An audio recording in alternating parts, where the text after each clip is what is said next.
A todas. Que felicidade ter aqui vocês comigo mais uma vez. Bem-vindas. Vou fazer uma perguntinha aqui para vocês.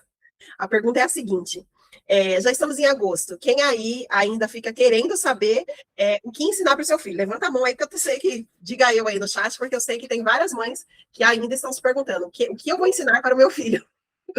Será que ele está aprendendo? Será que ele está será que está faltando alguma coisa? Será que tem lacunas? Esta é a pergunta que não quer calar, né? O medo que bate em nós mães, exatamente esse, né? Será que ele está aprendendo? Que a gente sempre.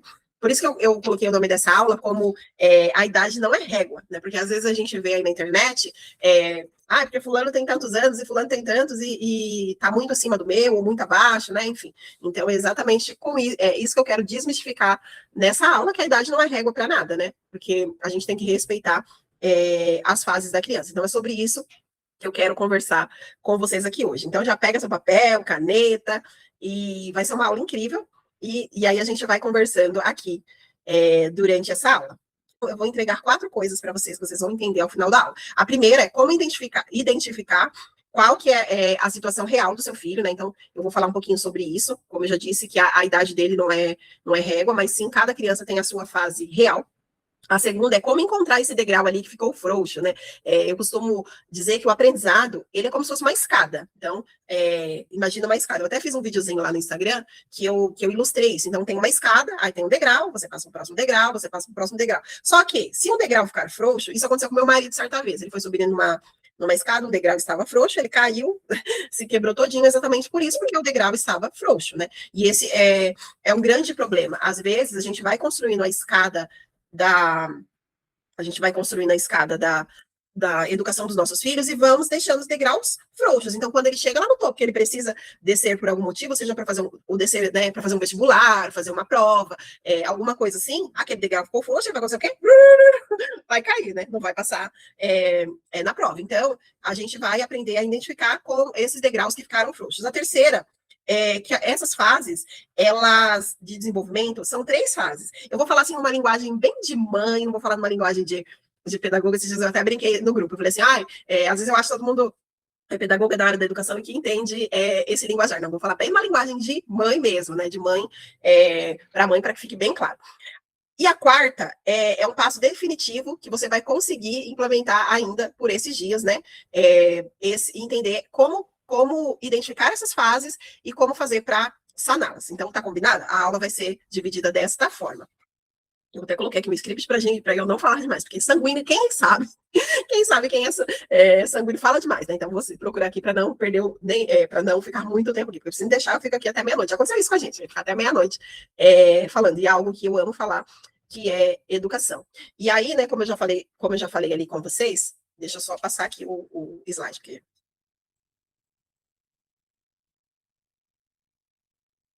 Então, como eu falei com vocês ali, oh meu Deus,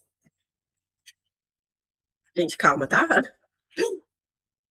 Eu não tenho, como que é? Ajuda. Então, aqui eu já falei, né? Ao final, você saberá identificar a fase real do seu filho, reconhecer os sinais de prontidão, encontrar esse degrau que ficou frouxo e escolher o primeiro passo possível, né? E a pergunta que não quer calar. Qual que é a pergunta que não quer calar? O que será que meu filho deveria estar aprendendo agora?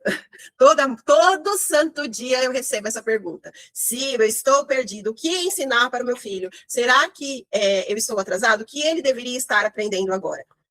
Então, e essa pergunta ela sempre vem com as irmãs gêmeas ali dela, né? Ele está atrasado? Eu estou exigindo demais do meu filho? Ou estou fazendo pouco? Na sua grande maioria, a mãe sempre acha que ela está fazendo pouco. Comprei o material errado de novo? Não, você não comprou o material errado. Será que eu não sou capaz? Muitas vezes a gente também desacredita no nosso potencial ali de mãe, né? Será que eu não sou capaz de ensinar o meu filho? Não, você é capaz e muito capaz. Está comprometida, se ela fala que vai fazer, ela vai fazer. Sai de baixo, porque pela cria dela, ela é capaz de qualquer coisa. Então, nós somos muito capazes, sim, né? Deus nos capacitou. Se ele nos deu esses catarrentinhos aí, é sinal que nós temos capacidade de fazer o melhor para a educação dele, sim. E aí, uma outra dúvida que sempre acontece, né? Essa questão da gente achar que eu preciso sempre de. Acho que travou aqui, vocês estão? Deu uma travada. Bem, estão me ouvindo?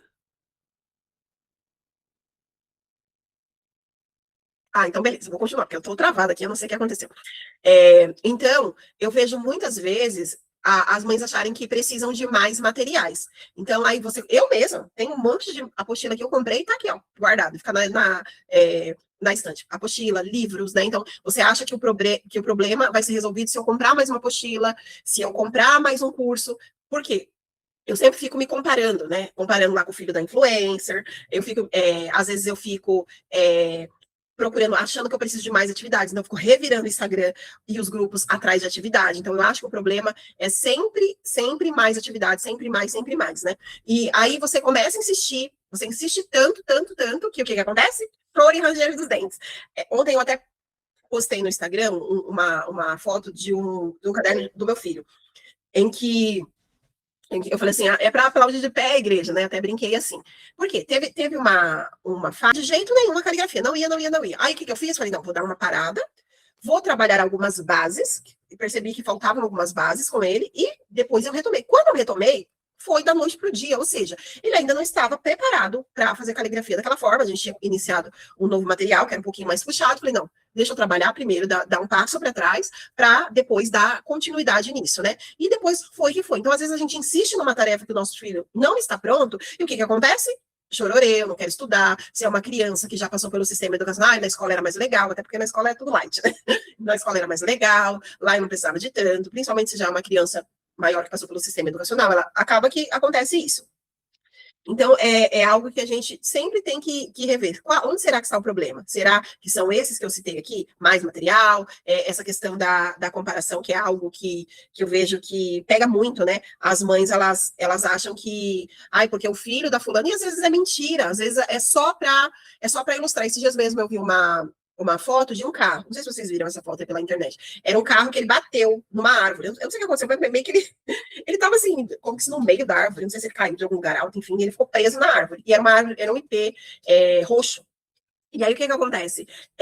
Era um carro com teto de vidro.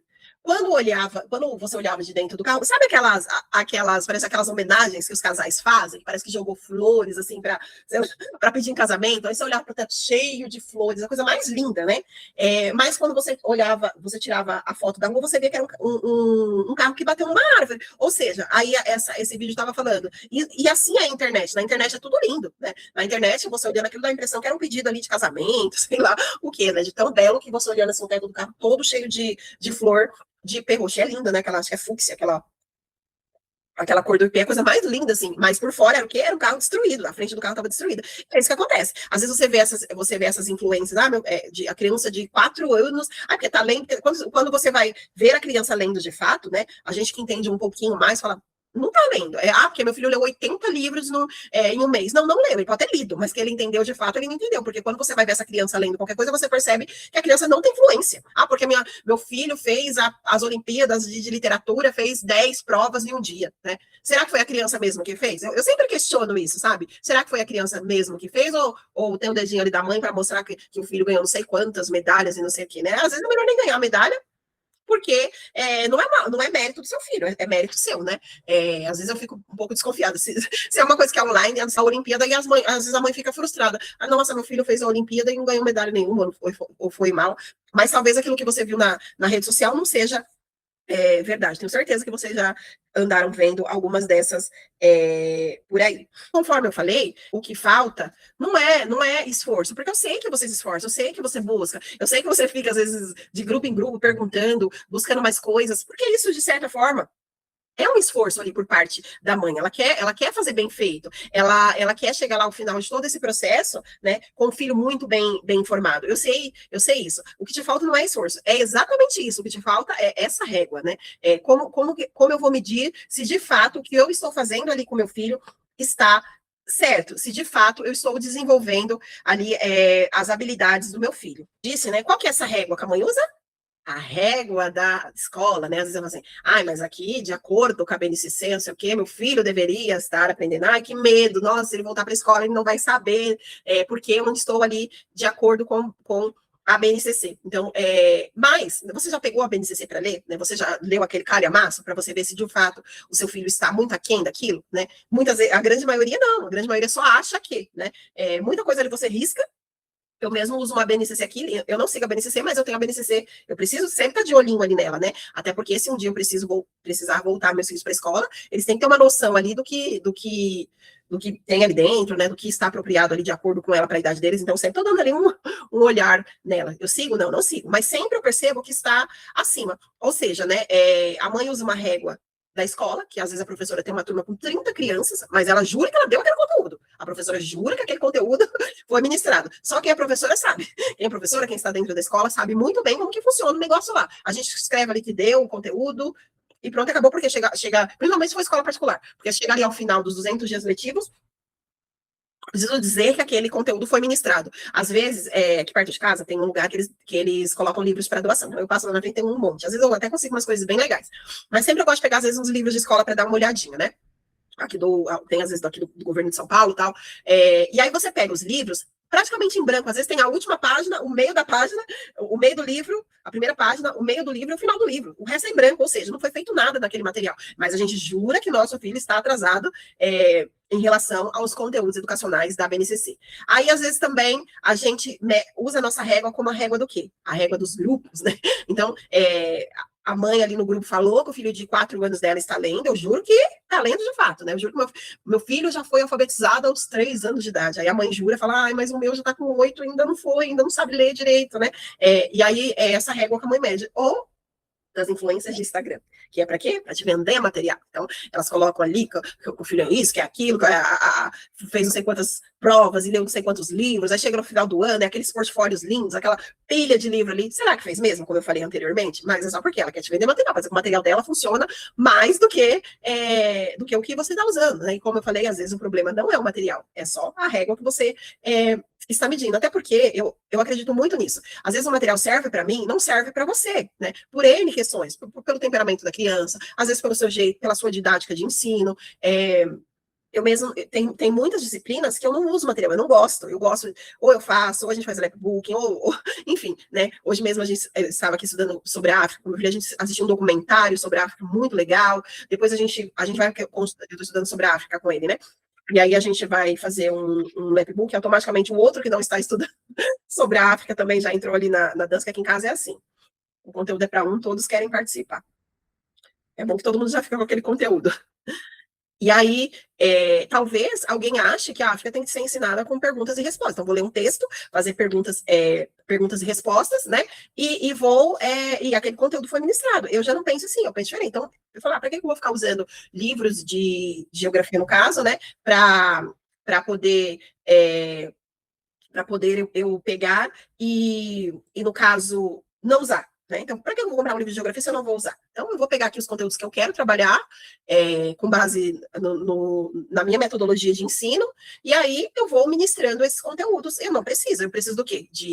Desses livrinhos que a gente compra, às vezes sobre aquele tema, enciclopédias, né? Mas eu não tenho um livro didático em que eu vou seguindo, porque eu acho que isso não funciona, pelo menos no meu caso, né? O meu filho lê um texto, responde umas questões, aí agora a gente vai para a Europa, falando aqui de geografia. Aí ele lê um texto, responde as questões, aí a gente vai para as Américas, né? Eu não gosto de trabalhar assim, mas tem mãe que prefere, então tá tudo certo. Cada uma sabe o que faz aí, a melhor forma de ensinar para o seu filho.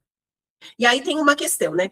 A maturidade da criança, ela muitas vezes, ela está acima da idade.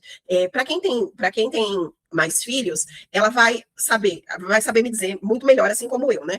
Os nossos filhos, eles não são iguais. O meu filho de 9 anos, eu estava até falando isso para meu marido, o meu tem 9 anos hoje, o outro tem 10. O ano passado de 10 tinha 9. Ou seja, eu acho o de 9 hoje muito mais imaturo do que o que tem 10 anos hoje, sendo que eu falo que ele é o de 9, né? Há um ano atrás. É muito diferente. É muito diferente. O que tem 10, ele é mais autônomo, ele é super estudioso, ele vai, faz, não depende de mim. Mamãe, o que eu tenho para fazer hoje? Isso daqui, isso aqui, ele olha ali, beleza, vou lá, faço, terminei, acabou. Posso brincar, que ele é sanguíneo, posso brincar. Ok, aí você pergunta para ele, não é que ele não aprendeu, não, ele aprendeu, ele busca, ele olha no livro, ele vem, busca um conteúdo, fala, mamãe, posso pesquisar aqui tal conteúdo, né? Ou se ele não entendeu muito bem, posso assistir uma aula desse conteúdo. Então, ele é bem autônomo. Já o outro, não, ele é mais dependente, ele é melancólico. Então, ele tem a necessidade de que eu fique ali mais perto dele, ele acha que nunca tá bom, né? Ontem ele fez uma letra linda, eu elogiei ele, aí, quando ele me deu um caderno, ele falou assim, ai, minha letra ficou tão feia. Eu disse, não, sua letra tá linda. Aí ele, não, minha letra não ficou bonita, mamãe, eu já fiz letras melhores. Aí eu falei assim, realmente, essa parte aqui é a pá que faz de novo, porque quando eu fiz o curso de temperamentos, o professor falou isso, né, que o melancólico, ele nunca acha que tá bom, ele sempre acha que você tá mentindo pra ele, não tá falando a verdade, tá falando isso pra me agradar, então você sempre acha uma coisinha ali pra ele falar assim, ai, tá vendo, eu tinha razão, não tava tão bom assim, mas agora vai ficar, né, e aí tá tudo certo, essa letrinha aqui não ficou tão boa, então dá uma apagadinha aqui e faz de novo. Mas, tava linda, tava uma letra muito bonita. Então, já o outro não, ele teria feito de qualquer jeito, não de qualquer jeito, mas ele teria feito e do jeito que ficou, tá ótimo. Tá ótimo. O importante é ele terminar a atividade. Então, a maturidade deles é completamente diferente, ou seja, a idade não é uma referência, né? Eu falo que a maturidade é uma decisão. Por que é uma decisão? Exatamente por isso, porque cada um funciona de uma forma diferente. Através da maturidade que eu vou decidir qual que é o tipo de ensino do meu filho, se ele está preparado para aquilo, né? Então, ou seja, uma criança jamais vai ser igual a outra. A minha mãe mesmo teve 8 filhos, eu tenho certeza que a minha irmã mais velha e a minha irmã caçula, cada uma, nós somos educados da mesma maneira, mas cada uma teve a sua maturidade, o seu tempo. Uns são mais infantis, né? Eu me vejo assim, por exemplo, na idade da minha filha, com 15 anos, eu era super para frentex, resolvia minhas coisas, eu trabalhava, até por conta do nosso tempo também, né? É bem diferente, a maturidade é bem diferente. Então, eu não posso medir tanto a minha época, né? Que é os anos 90, é só para os fortes, com agora a adolescência de hoje em dia, sim, muda muita coisa, questão de violência, de perigos, etc. Claro que a gente também não pode prender demais, mas também não dá para ser como era lá nos anos 90, né? Não tem mais como se comparar exatamente por isso, porque é outro tempo, outra maturidade ali dos adolescentes. Uma coisa também que a gente precisa observar, antes de introduzir algo novo, então aí a gente está ali fazendo material e fala assim, não, eu vou comprar agora um material mais avançado. Aconteceu um caso, a Dani até sabe disso, do que eu estou falando.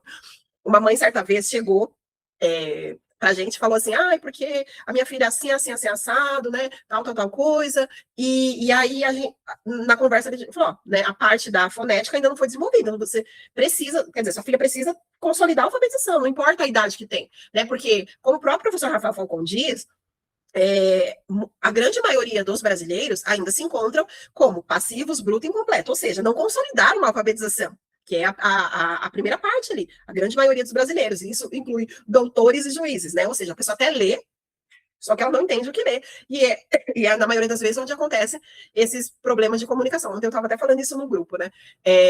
Certa vez eu vi um post que era assim, vende esse bolo de chocolate, sei lá, por R$10, eu faço o bolo todas as quartas-feiras, encomende o bolo no WhatsApp, tal. Aí qual que era? Era um print, assim, né? Qual que eram as perguntas? Do que é o bolo? Que dia que você faz? Qual que é como que eu faço para pedir? Assim, ou seja, as informações estavam todas lá, mas as pessoas não conseguiam interpretar. E a gente vê muito isso no post. Às vezes a pessoa está falando uma coisa, no post está completamente, nos comentários, completamente diferente daquilo que a pessoa falou. Não é possível, gente, que as pessoas sejam tão assim, né, ignorantes que elas não entenderam isso, né? Mas é exatamente isso, é essa falta de alfabetização. Então, aí, o que aconteceu? Aí, eu falei, a pessoa falou comigo, falou com a Dani, depois, a gente falou, olha, trabalha essas bases primeiro, depois você vai aí para a fase do letramento, e depois você vai embora. Passou uns dias, a criança... A mãe vem para a gente e fala assim, acabei de comprar um material de retórica. Comprei uma... Eu chamei a Dani e falei, não é possível.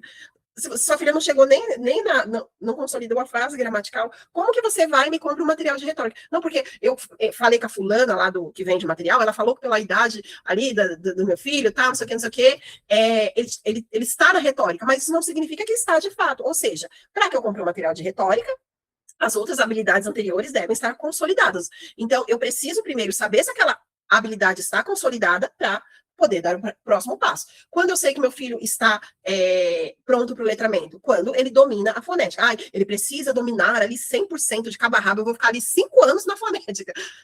Não, né? Mas ele precisa dominar quase que vamos dizer que, sei lá, 80%, que o resto você vai ali adquirindo no meio do caminho, né? Conforme você for indo ali para a fase gramatical ali, ele vai adquirindo, como eu falei, nessa questão da escada, né? Outra questão, ele já faz as coisas sozinho ou ele depende muito da minha ajuda? Como que eu vou pegar uma criança, eu vou comprar um material de retórica, sendo que ele ainda depende de mim, né? Ele depende muito de mim, ele precisa muito de mim. A outra questão, a questão da atenção. Como que eu vou comprar um material mais avançado se meu filho ainda não sustenta a atenção? Né? Se ele não consegue ficar ali 20 minutos, eles ficam ali por 20 minutos numa atividade e não conseguem ter atenção. Então, como que eu vou comprar um material mais avançado? Como que eu vou avançar um passo? Não, primeiro eu preciso trabalhar essas questões, né? E aí, o que acontece? A criança não aprende ali com prazer. E sim, você percebe choro e ranger dos dentes, né? Então, é um saco a criança aprender, ela não quer. A gente vê isso muito acontecer com matemática. A pessoa fala, eu odeio matemática, mas não é que ela odeia, com português também, né? Não é que ela odeia, ela não sabe, ela não aprendeu. Ficaram coisas para trás. Ninguém, se a pessoa não aprendeu os fatos da adição, não tem como ela aprender ela ir para a multiplicação. Se ela não desenvolveu a multiplicação, não tem como ela ir para divisão, né? Então, isso que vai acontecer? Choro. A criança vai chegar lá na hora da tabuada, o que vai acontecer? Não sabe, chora, aí você cobra, aí você fica em cima, não sei o quê, mas já é para você saber, por causa da sua idade, não sei o quê. E aí, no caso, a gente já sabe o que acontece, né? Mãe descabelada, criança mais ainda. Então, quando algo não vai, quase nunca o problema é a criança. Eu sempre falo isso. O problema, às vezes, não é a criança. Não tá... Essa semana mesmo teve uma discussão lá no grupo. Amanhã, meu filho é preguiçoso. Não é o seu filho que é preguiçoso. Tem algum degrau frouxo, né? Ele não tá com preguiça de ler. Se ele não tá conseguindo ler, é porque tem algum degrau anterior que ficou frouxo. Quase, a não ser que a criança tenha algum problema cognitivo, aí sim, né? Você vai investigar e você vai ver como que vai trabalhar até essas crianças mesmo. Você vai trabalhar da melhor maneira possível, de acordo ali com as capacidades cognitivas dela. Mas se não, com certeza é um degrau frouxo, como eu acabei de dar o exemplo. Eu não gosto de português, eu não gosto de matemática, porque até é isso que eu falei referente ao grupo, que alguém falou esses dias. Às vezes a criança troca letras, né? Aí você fala que, vou dar mais cópia. Mas o problema não é a escrita, né? Vou dar mais cópia, vou mandar copiar mais, não sei o quê. Não, o problema é o quê? Ficou uma coisa para trás. A questão do quê? De trabalhar rimas, sílabas, o som inicial, né? A consciência fonológica. Muitas vezes é isso. Faltou você trabalhar mais a consciência fonológica e você já foi para frente. Tá ali preocupada a criança fazer cópia. Não, meu filho não consegue copiar, não sei o quê. Se preocupa primeiro com a parte da leitura, né? Porque, por exemplo, a escrita não é algo inato do ser humano. A gente não nasce com a escrita. A escrita foi criada pelo ser humano, mas não é algo que a gente nasce. O falar, sim. O som, sim, né? Você já nasce. O mudo, ele faz sons. Você já nasce com isso. Claro que a leitura ela é aprendida, mas você já nasce com esse som. Então é muito mais fácil você aprender a ler do que você aprender a escrever. São áreas completamente distintas ali no nosso cérebro, né? A leitura e a escrita, tanto que a escrita ela é muito mais difícil, porque não é algo inato do ser humano. Você tem que desenvolver uma série de capacidades para conseguir. Evita o livro, talvez ainda precise de colo. Ou seja, né? Às vezes, o que a gente faz? A gente, muitas vezes, começa a fazer o quê? Oferecer prêmios. Por que eu falo? Quem evita o livro talvez ainda precise de colo. É uma frase super bonita, né? Às vezes a gente fala assim, não, se você ler este livro por mês, a mamãe vai te dar X coisa. Certa vez eu vi uma influencer, não é dessa nossa área, não. É de maternidade, mas não tem nada a ver com essa nossa área aqui de educação domiciliar. O filho dela não gostava de ler. Acho que ele tinha 10, 11 anos, não gostava de ler. Aí ela falou assim, não, se você ler, cada livro lido é R$50. Quase que eu falei, posso me candidatar? Cada livro lido é R$50. O menino começou a ler assim, mas leu o quê? Diário de um Banana. Aí depois eu lembro que até um dia ela estava perguntando, gente, alguém tem o Diário de um Banana X e tal? Porque eu não tô achando para comprar, meu filho tá... Ele começou a ler isso, ler lixo, né? Ler porcaria, Diário de Banana, Chocolate da Cueca, uns livros assim, tudo nessa área aí, horríveis. Ou seja, né? Ela começou a oferecer prêmios, mas, de fato, o filho dela precisava do quê? Para ele gostar de leitura. Leitura em voz alta. Qual que é a melhor maneira de você fazer com que o seu filho leia? Você lendo para ele. Ele vendo você ler, tanto ele vendo você ler ali no seu dia a dia, como a leitura em voz alta. Eu até acho a leitura em voz alta tão importante que é algo que você tem. A criança tá lá com seus 17 anos, vem aqui, vamos fazer um momento aqui de leitura em família, né? Isso é importante. Assim ela vai criando hábito de leitura, ela vai vendo a entonação que você usa, ela vai vendo a pontuação, porque a criança ela aprende por imitação. Né? Então, se você ler ali todo dia, nem que seja 5 minutinhos, não, a gente vai ler 5 minutinhos, todo dia, ela vai pegando amor pelos livros. Aquilo lá vai virando um hábito na vida dela, ou seja, não adianta eu presentear o meu filho, falar que eu quero que ele leia mais, se eu não leio, ele nunca me vê lendo, eu não leio para ele, desde isso daqui, na barriga, se possível, já fica lendo, filha, a mamãe tá lendo, tá lendo aqui para você. Chegou em casa já, enquanto você tá amamentando, você já tá lendo ali para ele, vai colocando a leitura ali desde da concepção, né, para que seja um hábito ali no seu lar. A leitura em voz alta é muito importante para que a criança crie esse hábito de leitura. Alguma pergunta? E como que eu acho esse degrau frouxo que eu falei tanto aqui, né? Volte uma fase, né? Você vai analisar ali o que a criança não consolidou e você vai fazer o quê? Vai voltar uma fase. Você vai observar o que ainda não foi consolidado. Você vai observar ainda o que aquela criança não tem segurança para fazer. Você vai observar qual que é o primeiro degrau ali, onde a criança parou, né? Aquele degrau ali que precisa ser martelado ainda para que ele não, você olhando uma escada de madeira, né? Tá frouxa, você vai o quê? Vai martelar ali para que ele não esteja mais frouxo. Então você vai ficar martelar, você vai fazer o quê? Vai ficar ali até consertar aquele degrau frouxo. E quais são essas 3 fases, né? Eu vou falar numa linguagem manhês, né? Não vou falar numa linguagem mais robuscada, às vezes até porque as pessoas não entendem. A gente fala das 3 fases do trivial, né? Gramática, retórica, dialética, e muita gente nem sabe o significado. Então, eu vou falar no idioma manhês. Quais são essas 3 fases? A primeira fase, que é a fase gramatical, ou a fase da esponja. Eu gosto de colocar como a fase da esponja, que ela vai ali mais ou menos, né? Por volta ali dos 10 anos. Que a criança, ela absorve e memoriza as coisas. Então, é uma fase, tudo que você ensinar para a criança nessa fase da esponja, ela vai interiorizar e ela vai memorizar. Depois vem a fase do quê? A fase do porquê, que é a fase da retórica, né? Que vai ali dos 11 aos 14 anos. Claro que isso acontece depois que você fez ali os passos bonitinho, direitinho, né? Eu coloquei aqui uma média de idade, mas, como eu disse, a idade não é a régua, seria mais ou menos, só para você ter uma noção de quando uma criança que foi trabalhada ali desde a barriga, como eu falei, desde pequenininha, ela vai mais ou menos nessa idade, ela vai estar passando por essas fases. É a fase que ela questiona, que ela compara as coisas, né? Então ela consegue fazer comparações, é a fase do questionamento. Ela consegue comparar um livro que ela leu, ela consegue comparar uma situação que aconteceu ali na vida dela com uma fábula, por exemplo, né? Então é a fase ali da comparação. E depois, acima dos 15 anos, que é quase ninguém chega nessa fase, segundo o professor Rafa Falcão, que é a fase da dialética, né? Claro que, como eu disse, é uma criança que foi trabalhado esses passos desde muito pequena. Então, é a fase que a pessoa tem a voz própria. É a fase que o adolescente, no caso aqui, ele sabe argumentar, ele sabe criar, né? Então, essa fase é a fase da voz própria, que ela já tem ela já consegue debater ali de igual para igual com argumentos próprios de todo esse trabalho que foi feito ali anteriormente. Né? Ensinar fora da fase, porque muitas vezes a gente faz isso, a gente quer colocar algo que não é para a fase daquela criança. Aquela criança não tem a maturidade cognitiva ainda, às vezes ela não tem a parte de prontidão mesmo, ela não está apta àquilo. A criança, ela só vai escrever quando ela já tiver desenvolvido uma série de outras coisas, para ela conseguir escrever. A mão dela tem que estar muito bem desenvolvida. Essa semana mesmo eu estava falando para uma mãe sobre isso. A criança, ela tem que ter esse movimento de pinça, tanto que você pegar um bebê, né? Eu fiz aquele sistema de alimentação BLW com as minhas crianças. Hoje em dia eu nunca mais ouvi falar. Naquela época era muito famoso. Não sei se alguma criança morreu engasgada aí, né? Eu não sei o que aconteceu, nunca mais ouvi falar nesse sistema. Vocês que são mães jovens aí, podem falar melhor. Mas na época que a minha filha nasceu, aqui vai fazer 16, estava no auge desse método, né? Tinha uma mulher que era pioneira, eu até ganhei o livro dela na época, enfim. E aí eu fiz acho que é BLW mesmo, com a minha filha. Então, o que consistia esse método de introdução alimentar?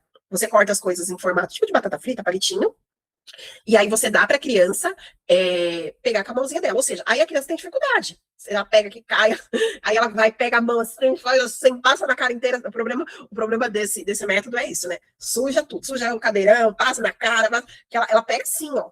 Ela consegue esse movimento. Aí, com o passar do tempo, ela vai desenvolvendo. Depois desse método, a criança não come com colher, ela já passa para o garfinho, né? Que é o garfar, ou seja, se a criança não desenvolveu isso lá, né, na infância, esse movimento de pinça, ela vai ter muita dificuldade na hora, deixa eu ver se eu acho um lápis aqui, na hora de segurar o lápis corretamente. E aí, o que acontece?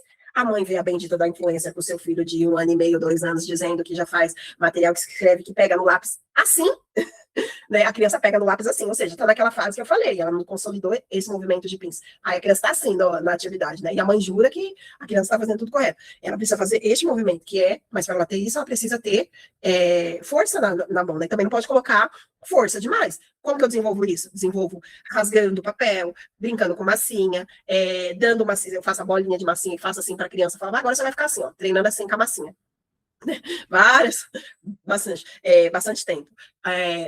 Milho, sabe milho? Ai, vamos colar aqui, você desenha o milho e manda a criança colar milho de pipoca. Então, ela vai lá no potinho, né, tem um potinho aqui, ela vai, pega com os dedinhos, cola o milho. Vai lá, pega o feijão, depois arroz, esse movimento, aqueles pomponzinhos que você compra na internet, algodãozinho. Na nossa época de escola, a gente fazia muito isso, tenho certeza. Quem é dos anos 90, acho que até meados ali de 2000 fazia isso. Você pega lá o algodãozinho e cola na cara do Papai Noel, lembra?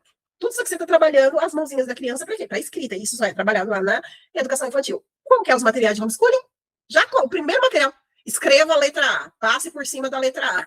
Aí tem lá a letra A cheia de pontilhado e a criança fica lá reproduzindo um pontilhado que não é a letra dela, que não é a precisão da forma com que ela escreve, tanto que eu até falei isso para a mãe. Eu prefiro, beleza, coloca um Azinho, um pontilhado, e depois pede para a criança continuar da forma dela, com a pressão dela sobre o lápis, né? E aí o que acontece? Travamento. Então a criança vai travar, ela não vai conseguir avançar. Tédio, né? A criança ela vai conseguir, vai ter essa questão do tédio. Ela vai, você chega lá na frente, a famosa, o que a escola faz, né? A criança quase não sabe ler direito. Aí, voltou das férias, dá uma folha e fala para a criança, escreva uma redação de como foi suas férias. A criança tem repertório. Ela não sabe se ela vai escrever sem repertório, o que vai acontecer? Ou ela vai chorar e te entregar uma folha em branco que ela não consegue, né? Ou ela vai escrever, às vezes, 2 frases e falar, minha redação, né? Ou seja, ela precisa de repertório para conseguir, tanto que dentro da educação clássica, a parte da escrita é só lá na frente. A criança desenvolve você faz todo esse trabalho dessa fase gramatical com a criança, e quase já ali no final da fase gramatical que você vai entrar com esse trabalho de escrita. Então, primeiro você vai trabalhar a gramática, né? Depois a lógica ou retórica, né? E por fim, a dialética, que é absorver, pensar e criar. E quais são, eu sempre falo, a criança, para ela desenvolver, ela precisa de 8 pilares. E quais são esses 8 pilares? Quais são esses 8 pilares? São, primeiro, a leitura em voz alta, que para mim assim é imprescindível, ela tem que estar ali diariamente, se possível. Depois, uma rotina previsível. Criança sem rotina não funciona. Quando a pessoa vem para mim, por onde eu começo o homeschooling? Tendo uma rotina, o básico, do básico. Horários para acordar, para dormir, horário para fazer as lições. Eu sei que todo mundo às vezes tem mãe, porque eu trabalho, ou porque às vezes a criança faz um curso, né? Esses dias mesmo eu atendi uma consultoria que a criança um dia ela estudava tarde, a mãe falava, mas não estou conseguindo, tal. Aí quando a gente foi conversar, qual que era o problema? A criança um dia estudava tarde, outro de manhã, um dia era às 7 da manhã, outro dia era às 10, porque tinha outra coisa, aquela bagunça. E de fato, a criança ela precisa de uma rotina, porque a criança ela só funciona com previsibilidade. Não é à toa que quando as crianças são pequenas, o que acontece? Você bota, sei lá, se você lê um livro para criança, por exemplo, ela vai querer que você leia aquele livro todo santo dia. Por que isso acontece? Porque a criança trabalha com previsibilidade, ela gosta de saber o que vem depois. Ela já sabe, ela já sabe o que vem depois. Então, por isso que ela quer que você leia aquele livro do Urso Rabugento 200 vezes, né? Mamãe, vamos ler? Que livro? Urso Rabugento. Né? Aqui em casa era aquele morango, rato, morango vermelho, uma coisa assim. Vamos ler. O livro do Ratinho e o Morango. Na verdade, já sabe o livro de cor. Tanto que acho que ele foi folheado, tanto que ele já está até assim, né? Quando a criança assiste um desenho, ela sabe todas as falas do desenho. Às vezes, os meus filhos me irritam com isso. Tem desenhos tem filmes, aliás, que eles assistem 1000 vezes. Hoje mesmo, eles, mamãe, posso assistir a Fábrica de Chocolate? Já perdi as contas de quantas as crianças assistiram esse bendito dessa Fábrica de Chocolate. Eles sabem as falas daquele filme Fábrica de Chocolate, mas eles querem assistir de novo, né? Eu já não suporto ficar assistindo coisas muitas vezes, né? 2 vezes no máximo, eu já sou assim. Agora, a criança não, ela assiste 1000 vezes, ela decora as falas, mas ela quer ver de novo exatamente porque ela gosta de previsibilidade. Então, uma criança sem rotina, você vai ter sérios problemas aí educacionais com ela, né? A outra questão importante, a questão do movimento, fazer exercícios físicos, né? A criança se movimentar, brincar. Então, como a educação ela é como um todo, a criança, você também vai trabalhar corpo, alma, né, e espírito da criança. Então, você precisa trabalhar também essa questão da criança fazer algum esporte, nem que seja, beleza, não tem condições para pagar um esporte, bota a criança para andar de bicicleta lá todo dia, então vamos sair, você vai treinar, andar de bicicleta todo dia, jogar bola, correr, enfim, a criança precisa fazer esporte, a criança precisa ter contato com a natureza. Eu moro em São Paulo, né, na selva de pedra. O que acontece? Não tem muita natureza aqui, não, aqui pelo menos no bairro onde eu moro, né? Mas a gente se esforça, vai até um parque, observa a lua, né? Então a criança precisa ter contato com a natureza, a criação de Deus mesmo, né? Contemplar a natureza, olhar ali o que Deus fez. Agora mesmo nós estamos na época ali do IP, né? Então, nossa, fica ali com a criança olhando, pega uma florzinha, plastifica, ou deixa ela secar no livro, não, coloca ela ali para secar em alguma coisa ali, e depois cola, né? Ou cola mesmo. A gente aqui mesmo tem um caderno que a gente cola ali, escreve onde achou aquela flor, né? Qualquer espécie e tal. E isso daí bem legal. É muito importante a questão da memorização e memorizar o belo, né? O Diário de um Banana. Então, essa questão da memorização da criança, né? Bons poemas, na terra infância, principalmente as fábulas, né, que vão servir, como eu falei, vão servir de base lá na frente, né, tem uma aula do Olavo de Carvalho que ele até fala isso, né, que a leitura de clássicos, a memorização de bons poemas, ela vai te dar repertório para a vida, até mesmo para você não fazer coisas erradas, né, vamos pegar lá o poema da cigarra e a formiga, a cigarra era preguiçosa, a cigarra era preguiçosa e a formiga era trabalhadeira. Mas também, cuidado, que a formiga ela era meio avarenta ali, né? Então, até isso dá para você conversar com a criança. Às vezes você trabalhar demais e não ter um tempo ali para o lazer, para a família, também não é algo bom. Então, você pode discutir com a criança ali a avareza, né? Que ela trabalhar, também não se divertia, né? Dependendo da idade da criança, dá para você discutir isso também. Que é importante também a gente ter momentos de diversão, tirar momentos para a família. Então, a gente pode trabalhar com essa fábula, tanto vícios como virtude, né? A pessoa ser prudente, como a formiga, é uma virtude, mas também você tem que ter cuidado para que essa prudência não vire ali avareza. Então, isso que vai dar repertório para a criança tomar decisões lá na frente. Às vezes você acha, só um conto de fada bobinho, é só uma fábula bobinha. Não, é isso que vai dar repertório para a vida. Nessa aula, era isso exatamente que o Olavo fala. Às vezes você não precisa aprender com a vida de ninguém, ou como muitas pessoas falam, a vida ensina, né? Eu vou aprender com a vida. Não, você tem o repertório dentro da própria literatura para te ensinar para que você não cometa erros, né? Ou também para que você cometa acertos. Então, você ter contato com esses clássicos belos, eles vão te dar, aliás, para a criança, para você também, né? Vai te dar exatamente isso, né? Versículos, cânticos, músicas, enfim, né? Todo esse não só quadros, cultura de boa qualidade. Então, vai te dar esse olhar. A questão da conversa, a conversa de verdade, sabe? Conversar com a criança, né? Então, é algo muito importante, é um pilar muito importante ali para todas as idades. Então, você conversar com ela, pegar assuntos, porque a criança, ela aprende com o vocabulário do adulto também, né? Então, você tendo conversa. Por isso que a gente até fala, eles cobram muito a questão da socialização, mas socializar com quem? Com quem fala lá farmária, né? Com quem fala sixer. Tem adolescente que fala, eu vou ser bem sério com vocês, às vezes eu converso com os adolescentes assim, eu entendo bolufas que ele fala, não entendo, não consigo entender. Eu tô num grupo de jovens, eles falam, eu não entendo o que eles falam, ou seja, né, essas crianças precisam ter contato com adultos que vão trazer um vocabulário mais robusto, né? Seja através de bons professores, então a criança, o adolescente, né? Ter contato ali com bons professores, com adultos, assim, que são pessoas um pouco mais refinadas, então vão ajudar a criança a ter contato. Agora, se ela só convive ali com os pares, gente que fala só gíria e não sei o quê, né? O que você vai esperar no futuro aí dessa pessoa, né? A questão da fé também é muito importante, é um pilar muito importante na vida de uma criança. Aqui acho que esse assunto nem precisa ser desenvolvido tanto, mas às vezes tem mães que chegam assim para mim, principalmente o pessoal da minha paróquia, assim, nossa, mas hoje em dia não, porque meus filhos já são grandinhos, mas quando eles eram menores, falavam assim, nossa, mas seus filhos ficam tão quietinhos, né? O que você faz? Aí eu até brincava, falava, vixe, eu venho lendo o Pai Nosso, rezando o Pai Nosso de lá de casa até aqui, ai dele se não rezar o Pai Nosso direito, no sentido de dar bronca, né?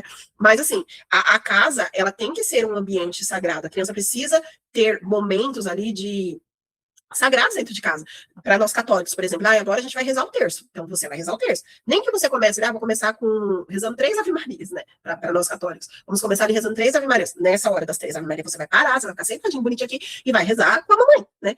Vamos agora evoluir ali vamos evoluir ali um pouquinho uma dezena, 2, 3, o terço inteiro, né? Vamos fazer aqui momento de oração em família, vamos para quem é protestante, vamos fazer sei lá, 10 minutinhos de um culto doméstico, para a criança entender o quê? Aquele momento de sacralidade não tem que bagunçar. Porque a grande maioria das crianças que tocam terror na igreja, eu não estou falando de crianças de 2 aninhos, né? Claro que ela está aprendendo ali. Eu tô falando de crianças maiores, às vezes tem crianças na minha paróquia mesmo, 5 anos, tá correndo para um lado, para o outro, tocando terror. Não, essa idade não é mais para a criança estar tocando terror dentro da igreja. Isso é sinal que falta o quê? Sacralidade. É sinal que em casa ela não tem esses momentos de agora nós vamos sentar aqui, a mamãe vai ler uma historinha bíblica, apropriada para a idade da criança, claro, né?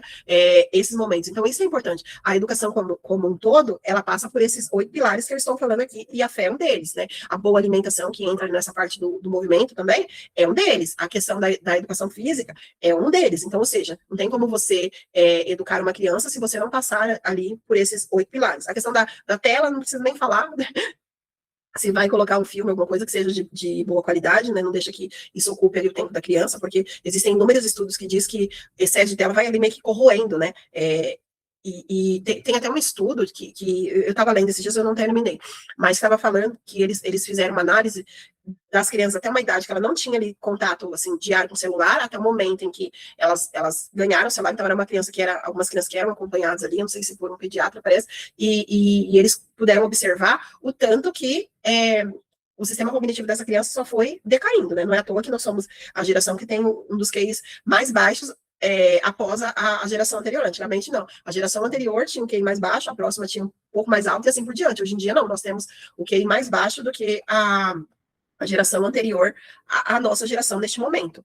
Outra questão importante é o exemplo dos pais, aqui não precisa nem falar, né? A criança, ela faz o que ela vê. Como eu falei, a questão do livro. A criança, ela vai ter amor pelos livros se ela vê a mãe lendo. Ela vai ter amor pelo estudo se ela vê a mãe, né? O pai, enfim, né? Às vezes o pai não fica em casa, assim como meu esposo chega só à noite, então, com certeza, eles não veem isso, mas vê que ele sempre está fazendo alguma coisa, fazendo o orçamento deles, lendo alguma coisa, principalmente na área dele. Ele não é muito de ler esses livros, mas ele sempre está fazendo alguma coisa na área dele. Ou seja, ele vê que o pai busca se aprimorar naquilo que ele faz para entregar o melhor ali para o cliente dele. Então, a criança, ela aprende por imitação, no que ela ouve, no que ela vê, né? A forma com que ela é tratada também, é a forma com que ela vai tratar os outros, tratar os irmãos. Então, uma dica que eu vou deixar aí para vocês, mude nessa semana 3 coisas. Leitura em voz, se você não faz. Leitura em voz alta, crie uma rotina, né? E desliga a tela, de preferência a mãe também, tá? Isso aqui acho que fica mais para a mãe, desliga a tela, né? Menos tela e mais participação aí com os filhos, momentinho com a criança, seja de brincadeira, seja de um jogo, seja, enfim, né? Desliga aí o celular, deixa as brogueiras para lá, né? E tira uns minutinhos aí do seu, pode ser no final de semana, né? Para essa semana, faça essas 3 coisas que você já vai ver grandes mudanças aí na sua casa, né? E o que não pode faltar, né? O método. Então, você precisa ali de um método para aplicar, né? E qual que é esse método? Existe um caminho e ele tem 4 passos. Primeiro, você vai localizar a fase real do seu filho.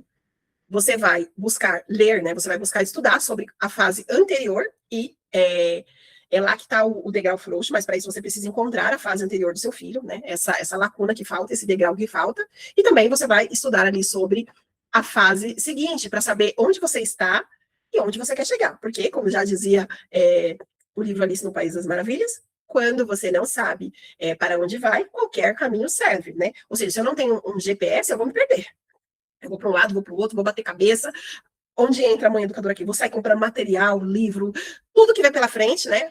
Batendo cabeça, porque eu não sei qual que é a fase seguinte que meu filho precisa estar, né? E também, sempre, claro, olhando ali os sinais de prontidão, se estão adequados ali para a maturidade do meu filho. Então, eu só posso avançar se eu já enxergo esses sinais de prontidão, como eu falei aqui. Eu só posso avançar na questão da leitura se eu já vejo que meu filho tem alguns sinais de prontidão. Assim, por exemplo, quando você vai desfraldar a criança, não tem os sinais de prontidão? Opa, meu filho está dando sinais que já está na hora de desfraldar. Exatamente assim também a educação. Eu já posso avançar quando eu sei esses sinais de prontidão.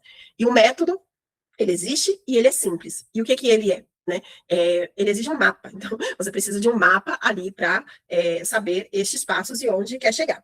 Como que eu encontrei esse mapa, né? estudando muito, lendo muitos livros, tem até alguns aqui, alguns poucos que eu estava até dando uma consultada hoje, alguns. Estudos, cursos e etc. Né? Então, é assim que eu encontrei esse caminho.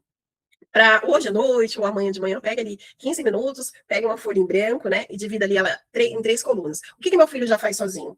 O que ele faz com ajuda, né, e o que ele ainda não faz.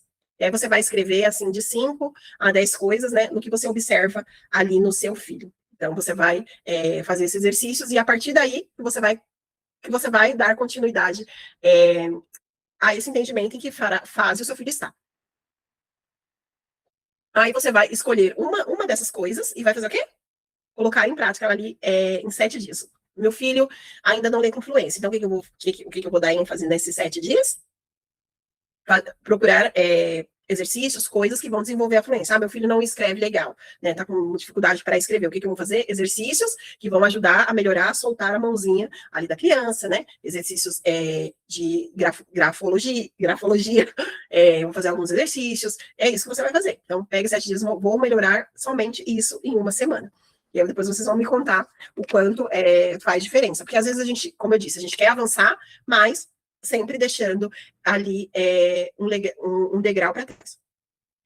E o que essa folha não vai te dizer? Se aquilo é esperado para a idade dele, ela não vai te dizer. Você vai ter uma noção de onde ele está. Ela não vai te dizer o que vem antes, né?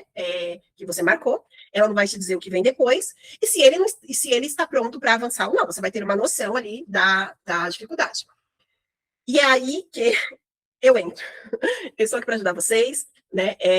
Eu criei um guia há algum tempo atrás, e esse guia, ele chamava Guia do que ensinar para o seu filho. Só que esse guia, acho que tem uns 4 anos que eu criei e ajudou muitas mães, eu sei que ajudou muitas mães, que é um guia simples, é um guia numa linguagem manhês, como eu falei, né? Uma linguagem de mãe, não é uma linguagem, muitas vezes a gente pega livros e tal, e eu mesmo, por ser estudiosa da educação, né, eu vou ler livros técnicos. Hoje a Dani estava até falando isso. Eu não gosto muito de livro técnico, eu prefiro mais literatura. Eu já sou apaixonada por livro técnico. Eu amo ler livro técnico.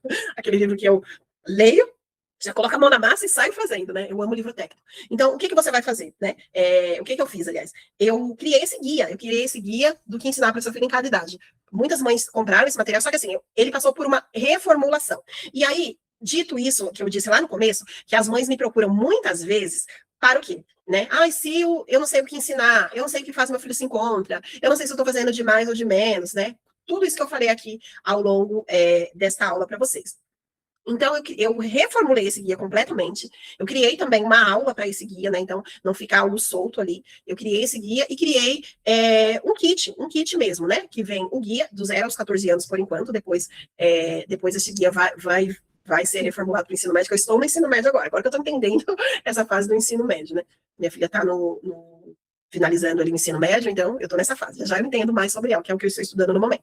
Então, tem esse guia completíssimo, com tudo tudo que o seu filho precisa aprender, esses sinais de prontidão ali, coisa assim. O que aprender, o que observar, né? Qual o objetivo com, por exemplo, esse tipo de conteúdo. Depois, nós temos um checklist ali dos marcos do desenvolvimento. Não sei por que esse negócio ficou aqui em cima, mas tudo bem, era para ter ficado para o lado. Depois que eu esqueci de salvar quando eu fiz o slide. Quais são você vai ali ticar, semelhante a um que eu mandei ali, eu mandei um no grupo, não é completo, né, só para vocês terem uma ideia. Então, você vai ali ticar ali, olha, né, meu filho já passou por essa fase, porque você não vai fazer isso sozinho, eu estou aqui com você, eu estou aqui para pegar na sua mão, né, como eu falei, eu traduzi a linguagem técnica pedagógica para uma linguagem de mãe, a linguagem manhês, né, para que todo mundo entenda, para que você entenda e saiba qual é a fase do seu filho. Tem um outro guia que vem como bônus, que é os marcos do desenvolvimento. Então, quais são esses marcos? As pessoas sempre estão perguntando isso no grupo. Tem um livro que eu possa ler sobre os marcos do desenvolvimento? Não tem milhares, dezenas deles, né? E a gente que estuda educação, a gente por muitos, para vocês terem noção, eu estudo educação desde lá do magistério, ou seja, quando eu tinha 15 anos, eu entrei no magistério, aí eu fiz magistério junto com o ensino médio, fui para a faculdade gente, eu sou velhinha, tá? No ano 2000 eu entrei na faculdade, terminei em 2003, na época a pedagogia eram 4 anos, mas eu consegui fazer em 3, porque eu estudava o sábado inteiro. Então, eu fiz em 3 anos pedagogia, em 2003, talvez tenha alguém aqui que não tenha nem nascido, porque eu já encontrei mães homeschoolers que nasceram em 2004. Eu falei, meu Deus! Eu estava já formada, já dava aula nessa época. Né? E aí eu dei aula por 13 anos, escola particular, pública, municipal, ONG, católica, protestante, tudo que é, tudo periferia, escola em bairro nobre. Então, passei por sistema de ensino, sei como funciona lá dentro, não recomendo. Né? A Dani aqui que está dentro do sistema, ela sabe muito bem do que eu estou falando, não recomenda, né, o sistema de ensino, mas claro, né, quem trabalha com certeza consegue, tenta ali fazer, dar o seu melhor, né, e aí tem também um escopo de sequência curar, então aqui você vai ter uma espécie de eu fiz um mapa, as mães também sempre me pedem isso, né, eu fiz uma espécie de um mapa da aprendizagem, que é o quê? Em língua portuguesa, por onde eu começo? Então, fonética, gramática, sintaxe, né? E matemática, a mesma coisa. Ciências, história. Então, eu fiz uma espécie de um mapa de todos os conteúdos ali, como se fosse uma linha do tempo, sabe? Que você vai passando e avançando. Né? É um mapa ali só para você ter noção dos conteúdos dentro dessa área. Né? Também eu tenho um guia que são livros e habilidades ali por fase, então, ideias de livros que você pode utilizar para leitura em voz alta, você pode utilizar para a própria criança ler. Tem esse guia, né? E aí você vai entender tudo isso e tem algumas aulas lá dentro, né? Tem uma aula para que você entenda sobre marco de desenvolvimento, sobre essa sequência, sobre tudo que eu falei, que vão ter os PDFs, mas também vão ter umas aulas ali para vocês não pegar aquilo e falar, meu Deus, né? Não. Então você vai ter esse guia, na hora que você for montar o seu planejamento, você vai ter este guia. Muitas mães que utilizaram o meu guia antigo sabem muito bem do que eu estou falando e o quanto esse guia ajudou ali na hora de montar o planejamento, ficou muito mais fácil. Até porque, como eu falei, muitas mães não têm essa linguagem técnica. O que eu vou colocar ali no objetivo? Ah, tá lá, leitura. Qual que é o meu objetivo com leitura? Você vai ter lá, né? A leitura vai desenvolver tal coisa. A escrita vai desenvolver tal coisa na criança. Então, tem os objetivos e habilidades que vai ser desenvolvido. E esses materiais são completíssimos. E aí tem mais duas coisas. Vai ter essa aula de hoje aqui gravada, né, com acesso vitalício.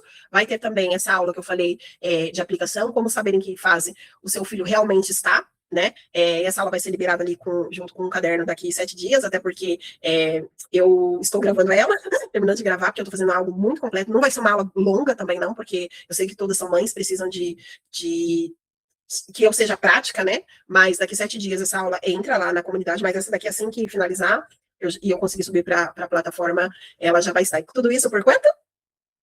R$47,90. Sabe por quê? Porque nós somos mães educadoras, como eu disse lá no outro dia, né? Eu sou uma educadora baixa renda. Então, tudo isso que eu te falei por apenas R$49,90 é vitalício, tá? Isso daqui não é nada que você vai por um ano, não. E sempre que eu criar, sempre que eu for estudando mais, eu vou atualizando lá. Eu vou atualizando. As meninas que são da minha comunidade, elas sabem muito bem, né? Sempre que eu estudei alguma coisa, fiz um curso novo, li um livro novo, eu vou atualizando coisas e eu aviso lá, meninas, ó, atualizei tal coisa, vou atualizar tal coisa, estou fazendo tal coisa. As meninas que estão comigo lá na comunidade sabem muito bem, né? Eu aprendo não só para mim, mas eu aprendo para. Primeiro que eu amo educação, eu sempre. Eu falo que eu me sentia muito triste, para falar a verdade, né? Eu fui para o marketing, eu gosto muito de marketing. Eu gosto muito de marketing. Eu fiz essas faculdades tecnológicas de marketing, trabalhei de 4 anos nessa área, né? Ali quando coloquei minha filha na escola, e aí voltei a trabalhar. Eu gosto muito de marketing, mas o que eu sempre amei foi a profissão de professora, né? Sempre é algo que brilha, sabe aquilo que brilha os seus olhos, né? Quando eu falo de educação. Então, eu aprendo para passar, porque é algo que eu gosto e eu me reencontrei no homeschooling, podendo ser professora novamente, né? Não me vejo mais no sistema de ensino, quem sabe um dia, mas por enquanto não me vejo, e aí eu me reencontrei aqui, tá? Então, eu amo responder as perguntinhas, eu amo ajudar as mães, seja no Instagram, nos grupos, enfim, né? Eu amo isso. E conforme eu vou aprendendo coisas novas, eu vou atualizando as coisas que eu tenho, né? Porque a Dani até falou isso na aula ontem. Eu conheço a Dani há uns 6 anos, acho que tem uns 6 anos que a gente se encontrou nos grupos aí da vida. A Dani até falou, a Silmara sei lá, de 6 anos atrás não é a mesma Silmara de hoje. A Dani de 6 anos atrás não é a mesma Dani de hoje, porque a gente vai estudando, a gente vai melhorando, a gente vai se tornando, espero, né, uma pessoa melhor, né? Eu pelo menos tento. Se eu estou me tornando, sei, mas tento. Então, porque a gente faz isso por amor. A gente ama o que a gente faz. Então, apenas 47, gente, 47,90, eu não sei na cidade de vocês, mas aqui é uma pizza da mais barata. Aqui na minha rua tem uma pizzaria, e se eu não me engano, acho que é 48,90 a pizza mais barata, tá? Aqui, Pizza é caro, né? E algo assim que eu fiz com todo amor e carinho para vocês. Uma coisa certa, né? Eu não fiz uma lista. Então, eu criei esses degraus, pilar por pilar, né? E aí que você vai ali aprendendo, tentando. Eu gosto de falar 7 dias, porque né, você aprende e pratica. Eu até falei isso hoje no grupo de marketing que eu participo, né? Eu demorei muito para colocar coisas que eu aprendi em prática, porque eu achava que sempre precisava, preciso mais de um curso, mais de um curso, mais de um curso. Hoje em dia, não. Eu aprendo algo, eu coloco em prática. Eu aprendo algo, eu coloco em prática. Se tá certo, eu tô tentando, pelo menos, né? Então, é exatamente isso. E às vezes a gente fica é, como se diz, nessa espiral, né? Eu compro um curso, aprendo, mas não coloco em prática. Eu compro outro curso, aprendo, mas não coloco em prática. Não, né? Então eu gosto de fazer, tudo que eu faço é muito prático. Então, você vai aprender, e aí em 7 dias você já consegue colocar ali em prática o que você aprendeu, né? Então, é isso, meninas. Agora eu vou olhar aqui as perguntas. Eu vou deixar lá depois o link lá no meu grupo, né? Aquele meu grupo Mães que Educam. Eu criei esse grupo à parte. E aí eu. Gente, sabe? Peraí. Ah, tá. Eu vi ali, não sei o que, a gravação. Falei, será que não gravou? Porque eu sou dessas, tá? De esquecer as coisas.